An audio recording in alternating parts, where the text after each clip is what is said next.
So recently, two of my clients have been tapped to transition into the CEO position of some very large multinational companies. This is going to be a big deal. The current CEO has a several-year plan to transition out, to move the responsibilities and move the organization into a new direction with two of my different clients, both at the same time in two different companies.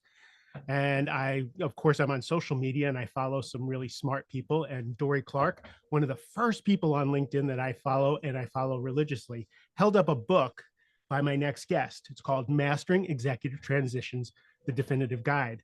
And I thought, this is a book I'm going to need in the near future. So I started researching the author, Navid Nazemian. We practiced his name beforehand because I wanted to say it right. And fascinated by the book. It's excellent. His other podcasts and interviews really gave me a lot of information of what I need to learn to help these clients make this transition smoothly. So I asked Navid if he would be on the podcast. So officially, when it comes to executive transitions, Navid speaks with authority that is grounded in research and complemented by the authentically demonstrated experience. His coach education took him on a 3-year journey across 3 continents in Europe, Africa, and America. Working with over 100 C-level coaching clients worldwide, Navid distills key insights, guidance, and coaching for maximum leadership impact in the book. Using strategies designed to avoid and overcoming obstacles quickly, he has helped numerous C-suite coaching clients to successfully eliminate unproductive actions and solve their toughest, most complex transition challenges. Navid has been recognized by as HR's most influential practitioner by HR Magazine, Coach of the Year by CEO Today, and has received Outstanding Leadership Award from Education 2.0 in 2022. I think the accolades say enough. Navid, thank you for being here.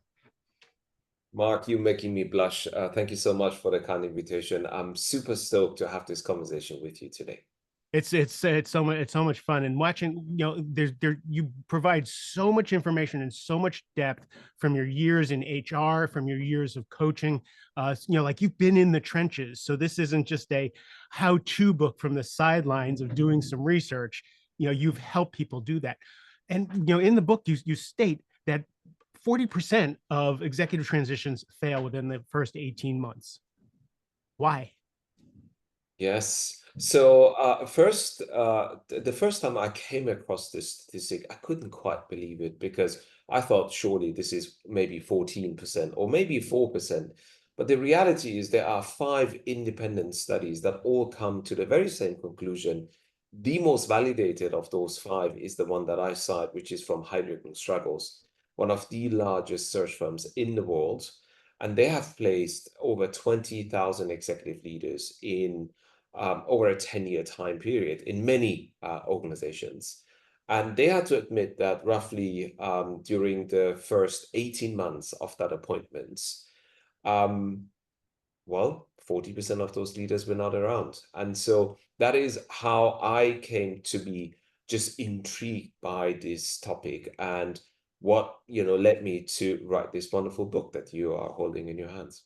Yeah, I've seen statistics where over 50% of just promoted leaders fail in their role. And a lot of it is because probably the lack of support. You talk about, there's 3 major influences: politics, people, and culture, as far as, why things fail. You have your top 10 reasons of failure. What are some of the potholes that new leaders run into? Yes, so exactly. I mean, it's a full chapter with the top 10 reasons. And usually when I get to talk about it on podcasts and conferences, I try to aggregate, and those are the top 3 reasons. So it's exceptionally rare, Mark, that company X hires a CFO and he or she isn't really good with the numbers. It's near impossible for a large multinational company to hire a chief people officer who isn't really good with translating the business strategy through the people lens. And so it's not the lack of the technical, the functional skills that seems to be getting in the way. But what we in HR, in my previous life as a professional, I was an HR leader, is what we refer to as the soft skills. And we all know that they are very hard to learn and to demonstrate. And so that's the answer to your question. So what do you, you talk about temperament and lack of motivation. You talk about, who the person is. I think you have a quote in there about, the need for, energy, and that's kind of more important than time, like keeping up your energy, keeping up your motivation, keeping up your emotional and, intelligence through the whole thing. How do you do that? Yes. So first off, this is the wonderful work of another gentleman called Tony Schwartz, and he wrote this very popular article on Harvard Business Review called "Manage Your Energy, Not Your Time," which at the time was unheard of, and really it was a revolutionary idea. And the core idea behind this thinking is that, there's only so many hours you can give more to your work, and chances are, if you tend to give more hours to your work every day for an extended period of time, not only are you going to run out of time, but you will be a likely candidate for a burnout or some other issue coming your way. And so his thinking is that the only resource that you can replenish is your energy. And he came up with the idea that there are four different quadrants in our life as a human being and a leader that you ought to nourish and nurture. And so, in the short HBR article, there's also a very short assessment that I sometimes give to my coaching clients to do, and then that gives us an idea around which one or two of the four quadrants need more attention and more energy to be replenished in. And so that's part of the double diamond framework of executive transitions, which is the bulk of the book. I mean, I technically, that's only two chapters of my book, but I cheated because one chapter could be actually 2.5 chapters. So I just didn't, have enough chapters to give. So I really wanted the book to be a guide for executive transitions. And so whether it's the executive that is reading the book and would like to benefit from it, whether it's people like me and you who work with those leaders as coaches to support them, and or whether we are, speaking to HR leaders and decision makers who are in charge of that executive transition process in large organizations. So the book really speaks to all three customers and client groups. It also, for me, it's also kind of an advertisement of why to get help. If you read it, if you're the head of HR and you read this book, you understand the reason for getting coaching. You understand for supporting the current CEO and the future CEO in that transition. Uh, the chapter you talked about with the cost kind of staggered me. That what's the cost of this failure? Yes. So early in my HR practice, I was actually an assistant HR manager with a company called Adidas. And so we call that company Adidas in Europe. I was in charge of the attrition project. That was one of the very first projects that my boss asked me to deliver on. And I was so proud to find research and data to suggest that a normal attrition costs roughly 1.5 to 2.5 times the employee's salary.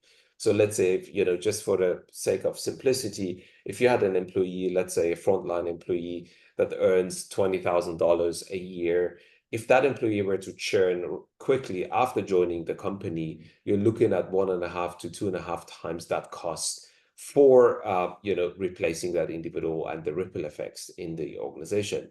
Well, unfortunately, that is a very conservative estimate for failure at the top level. And so in my book, I bring the evidence and claim that at the top of the house, transition failures will cost the company somewhere between 20 to 30 times the executive's annual salary. Now, there are other studies that I also cite on the same topic that actually put a dollar value on transition failures, for instance, for an S&P 500 CEO failure. And so that number on average is $12 million. So, and you really get the point in that, yeah, well, if the organization is leaderless, even for 3 or 4 or 5 or 6 months, that's surely not going to be a cheap undertaking. And oftentimes the ripple effects are what makes up the bulk of the 20 to 30 times the salary.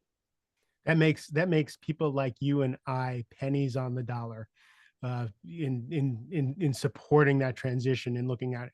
So I think the best way to do this is to jump into the double diamond executive transition framework. When I was looking at it and studying it, I wanted to see how you were able to explain it without actually showing the diagram. So since this is your work, why don't you tell me what is the double diamond framework? Sure, sure. So first off, there are multiple components to the diamond. The first one is to focus on the 5 Cs. I mean, usually women are very good with knowing what are the 5 Cs that make an outstanding diamond. I took the same analogy to highlight what are the 5 Cs that I believe are core to executive transitions. The first one is context, and arguably this is the most important C of all, because it touches upon the organization, the competition landscape, the government, and society. The second C is culture, whether it's the organizational culture, whether it's the leadership culture in a firm, or whether it's the guiding principles or the values of the same organization. The third C stands for commitment. And this is, the question is, what is the organization committed to achieving for its customers, clients, and society? What are the ambition levels with which we are approaching those clients and customers? The fourth C stands for circles, whether there are circles of influence, of power, and or informal decision making. And they can be sometimes a hidden spot for an incoming executive. Because if all they spend their time and energy managing is the org chart and going by seniority level, there may be some very influential decision makers who may not have the most senior job titles, but they are the go-to person, or the person can make or break certain decisions in the wider organization. And the fifth and last but not least, C stands for confidence. This is the level of employee engagement. This is the level of the leadership DNA. So these are the 5 Cs. And why are they important? Because, as I said, if the soft skills are often what gets in the way, the leader is well advised to spend some time on context, culture, commitment, circles, and confidence in the same organization to make sure that they have a more holistic view of the organization and are able to work with it. And that then brings us to the actual diamond. And the reason I choose the image of the diamond is that there will be, and you can see the diamonds on the side, you will be diverging and converging at different points throughout your executive transition. And so that means that at times you need to widely open your kind of, view and take in all sorts of different information and collect all the data points. And at times you may have to narrow down and make some key decisions and decide which ones of those you want to further evaluate and work with. And so that's the other analogy. And then that brings us to the actual 7 phases of the diamond. And the 7 phases, because I will never remember anything more than 3 things at the same time. I don't know about you, but this is just how my brain works, Mark. So I have ADD. I can remember one thing at a time until a squirrel comes along, and that's forgotten. So there is a reason I choose the 7 phase, names of those 7 phases. If you were to add the first letter of each phase, it adds up to the word diamond again. So the first phase is your discover phase. This is your -90 to day 0. I know and I appreciate that first 90 days and first 100 days and first 120 days are very popular. It just happens that they are nowhere near sufficient for transitioning at the very top of a house. Mm-hmm. So my humble idea of transitioning at the top of the house is more a 12 to 18 months journey and not a 90-day approach. And this is one of the key reasons why it's important to start to do the work with the coach before the formal appointment, because there are concrete things that the executive can do before formally, officially starting in the job. That's the discover phase. That then brings us to what is commonly referred to as the first 90 days. That phase in my diamond framework is called immerse. So this is the D and then the I. And the immerse is your typical first 90 days, full stop. That then brings us to phase number 3. That phase is titled adapt. And this is the phase where the executive, oftentimes when they are externally hired, really needs to spend some time and attention to not only collect all the data points, but try to, to a degree, adjust to the organizational culture. Now, sometimes they are brought in with the mandate to change the company culture around, to bring a new style of leadership. But it's very important to point out that every executive needs to earn the right to bring about culture change. And if all you do is to come in and moan about how poor things are managed and done in this organization and how amazing they were in your previous organization, it's not going to be a very nice story for anyone to listen to, including the employees of the new firm. And so you may start to lose some of the alliances and key support you need in the kind of wider organization. And so that's the adapt phase. That's your month 4, day 90 to day 120, roughly speaking. That then brings us to the 4th phase. This phase is called mobilize. This is where the executive now needs to start to build a broader coalition than what they have been entrusted with. So let's say if I'm the new marketing director to turn the ship around, it's not enough just to have the marketing function behind my thinking, but I also need to bring the sales function and the finance function maybe on board, and the operations function and the technology function, so that the products that we need and whatever the service solution is that we want to market are really having a broader coalition base than just my marketeers, who obviously will be very keen to comply with whatever I ask them to do. That then brings us to phase 5. This phase is called operate, and this is your months 6 to 9 in the role. This is where the executive needs to start to demonstrate some early actions. They need to show a direction of travel that hopefully is going to result in the 6th phase called nourish. I had to use the Webster dictionary to find a word with N to make up for this 6th phase. And the nourish phase is what is commonly referred to as early wins or low-hanging fruit or early results, to demonstrate to the entirety of the organization and to the customers that this new direction of travel, this new initiative, this new whatever it is actually working. And that brings us to the 7th phase. And funnily enough, the 1st phase and the 7th phase are often skipped because there just isn't enough literature on those two topics. That 7th phase is called develop. So that completes the word diamond. That is your months 12 plus. And that is the phase where we sit down with our executive transition clients and look at what they have experienced over the last 12 months, what mistakes they have made, what learnings have they gained as a result of those, what reflections do they have, and going forward, if they were to go into another executive transition, what are some of the things they might want to do differently in the future? So the 1st phase discover is often skipped because there is this popular belief that people start to transition on board from day 1 to day 90. And the 7th phase is often skipped because executives are far too busy to sit down and do reflection exercises. But this is where we come in. And so that in itself completes the 7th phase double diamond framework. And there are 2 more additions to that. There are half circles combining the 2 diamonds. The first one is what you alluded to, which is optimizing the energy levels of the executive leader.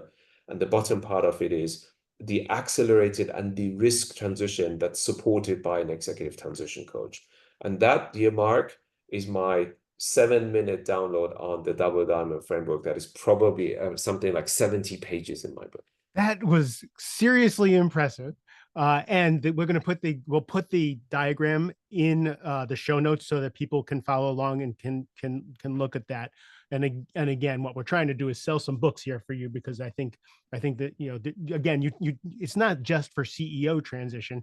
It's if you're taking over a department. Like, there's so much of this. I've watched people stumble at each phase that you're talking about. So everything is grounded in things that I've experienced myself.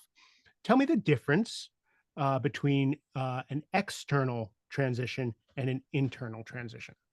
So someone Yes, from outside the company or someone from exactly. inside the company. Yes, yes. So there are a few studies that I cite in my book. First off, it wouldn't really surprise anyone to learn that being appointed externally into an executive role is slightly more risky than being an internal appointment. I think that is generally understood and accepted. But and the numbers, depending on the study, are slightly different. So one study cites that external appointments are 43 to 47% likely to fail, whereas internal appointments are 34 to 37% likely to fail. And the combination of the two gets us back to the 40%. But the other study that I find fascinating, Mark, is that even some of the organizations that are mindful and want to support the incoming exec with the executive transition coach or whatever support they have, they stop short of providing that to the internally appointed exec, which is a real shame because oftentimes, let's say, and I've seen that firsthand, someone was appointed, someone who was the divisional director of an entirely different region was appointed group CEO. And that individual didn't last 7 months in the role and had to be let go of. Now, arguably, they work for the same organization, they know the values, they know the culture, they know everything. But running a division in Asia Pacific as a GM is an entirely different undertaking than running the entire organization as the group CEO, having to report to an external chairman and to be in front of investors, analysts, and the like. And so you see how something that makes total sense from an HR point of view, giving increased scope and responsibility to a well-groomed leader who is a general manager by background, isn't always going to work out because of the top 10 reasons that we have already touched upon. So my ask is those organizations that are providing this support to their execs, please do not differentiate between internal appointments and external hires, because both of them will definitely benefit from working with the transition coach. And let me also do this plug, and I appreciate I want to acknowledge that at the time I wrote this wonderful book, I was a full-time HR person, so I didn't have anything to do with the coaching field other than doing some coaching on the side as a passion of mine. But not only does working with the qualified transition coach de-risk the executive transition that's happening by about 50% or more, but the other aspect that I find has fascinating is the acceleration piece. So let's say the study that I cite suggests that if someone is externally appointed to come in and let's say become the group CEO, it will take them somewhere between 6 to 9 months to start to pay a dividend on the investment that's gone into them. And if they're internally promoted, it's somewhere between 3 to 6 months mark. How if the organization was able to bring that forward by around 50% or more? So rather than 9 months to become fully to terms with what the role is asking of them, who the stakeholders are, what is the ask of them, and how they might go about delivering on those. If that's happening after 4 or 5 months, what would it be worth to that organization and to that board if that was a possibility? And this is why it really is, you refer to it as a no-brainer to support the executives in transition. Also from an investment perspective, right? What is the cost of failure, potential cost of failure, or what is the minimum investment that can go into supporting that exec with the best available support? So it really is a no-brainer case. It was interesting when we were talking about the difference between internal and external. Most of the time, for me, my specialty is high achievers who have moved through the organization really, really quickly and haven't really gathered the leadership skills along the way. So when they do have a major transition, a lot of those soft people skills that you were talking about are the things that they stumble on. They understand the business. They understand all the nuts and bolts of what have to happen. They don't understand the impact of people's egos, the impact of people's security as you bring someone along to be your number two, and how does that threaten people, and how can you alleviate all of those dynamics if you're not known as a people person, right? For me, I'm an empathetic person. That's where I go first. But with other people, that's just not where they go first. So a coach, I think, really helps people understand the potholes that are going to come before they get there. So you also in the book talk about the last 90 days, transitioning out of role. And I think that's just as important, even more important, is in setting the soil for your successor to succeed. Yes, yes. And by the way, when I was researching this term, and I have the exact numbers in the book, it was fascinating for me to see as soon as you start to type in first 90 days, how to be most productive in the first 90 days or 100 or 120 days, and you get very similar kind of, search results, but you get a few billions of those. I think last time I searched this, it was 2.5 billion search results, and that was obviously over 2 years ago. Now, if you were to do the exact same search, just exchange the first with the last 90 days, you get less than 1% of the same search results, which tells me that this is a topic that is highly unexplored and Mhm. unwritten about. And this is one of the reasons why I wanted to, also dedicate, and that's what I did. I dedicated an entire chapter on how to successfully transition out of an executive role, which is, as I said, an unexplored topic mostly. So can you give me just a few nuggets of places for people to think? Yeah, sure. So rather than being prescriptive in this particular chapter, I tried to be a little more coach-like. And so what I would like to leave the executive or the coach with are some questions that they might be asking themselves, when they are in the last, let's say, 90 days before passing on the baton to someone else. And some of those questions are things like, would I undertake any major decisions if I had another 3 years ahead of me, right? Now, imagine myself as the chief people officer of company X, and it's the 2nd of July that we are doing this podcast interview, and I have another 3 or 9 or 6 months to give before I retire. Now, of course, it's not really for me to make that decision, but if I had another 3 years, what decisions would I undertake? I think that would be definitely valuable for my successor to have a session with me on my reflections on this one. Another question I give in that chapter is, which people-related decisions would I make if I could stay for 3 more years, right? So again, I may have a team of high performers, high achievers. Some of them may be even talented enough to eventually, succeed me in this role. Arguably, nobody is ready yet. And that being said, is there maybe one individual that if I had another 3 years, I would definitely would want to, make an upgrade or refresh because of what I expect the business will be going through in the next cycle or in the next year or two. And so that individual may not be the right individual going forward. They may have been up until now, but not necessarily going forward. And guess what?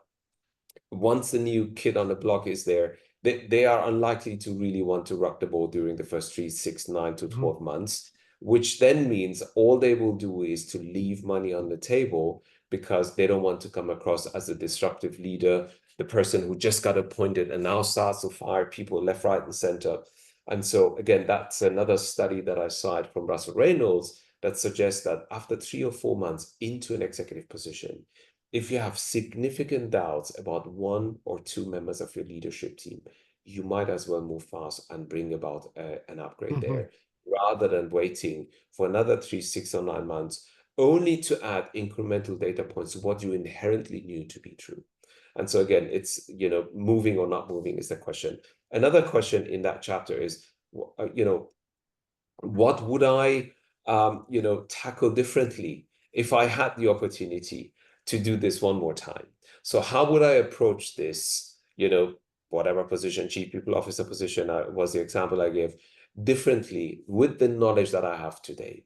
And so these are just some examples to demonstrate that there is absolutely value in being as mindful and structured about your first 12 to 18 months in the role, as is the case when you are tapped on the shoulder for a bigger promotion, a role outside of the firm, or a retirement, whatever the case might be, that your successor will definitely benefit from having a conversation with you and maybe with your coach on the same. People are running, a million miles an hour, and just taking a few minutes, just taking a little bit of time pays huge dividends in these transitions. When I was doing my notes for this, I wrote myself a question: what kinds of assessments will help determine where the potholes are? Where do people fail? And then on your website, I notice you actually have an assessment.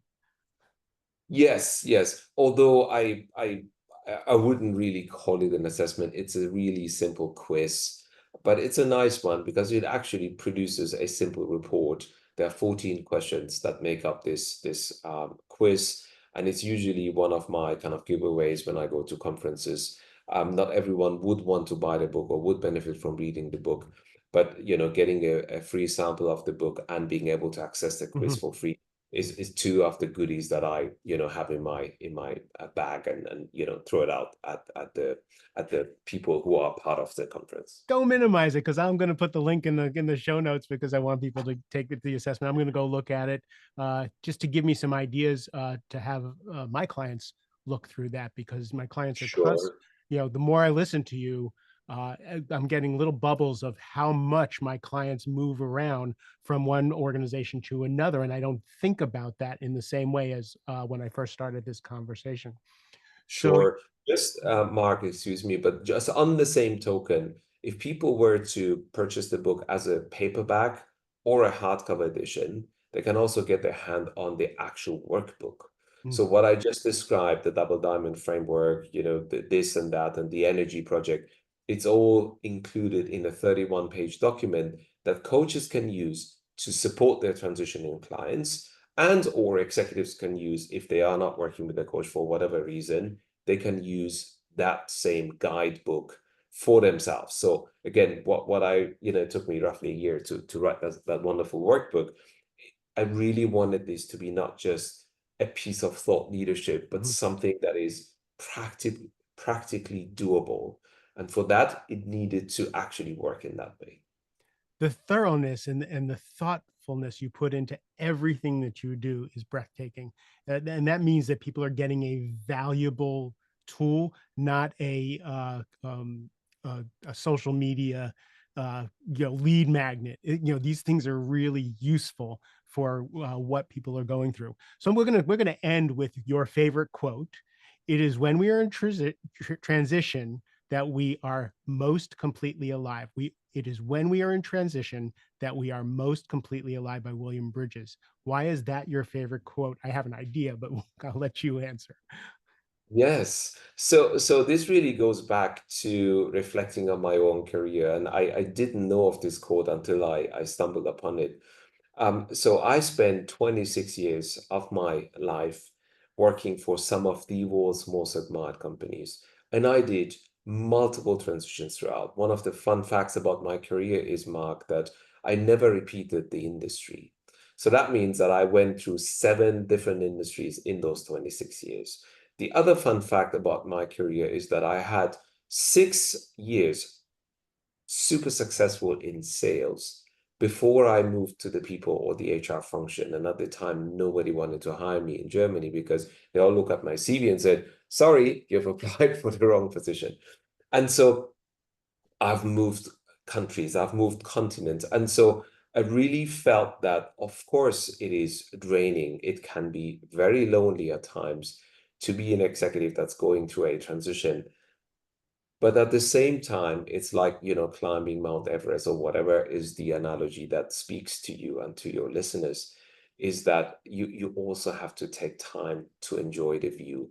You also have to take time to reflect on all the amazing learnings you've had, and also pay attention to the enjoyable aspects of the journey. And this is why this quote of Bridges really resonated with me, and I decided to make it the top quote for the book.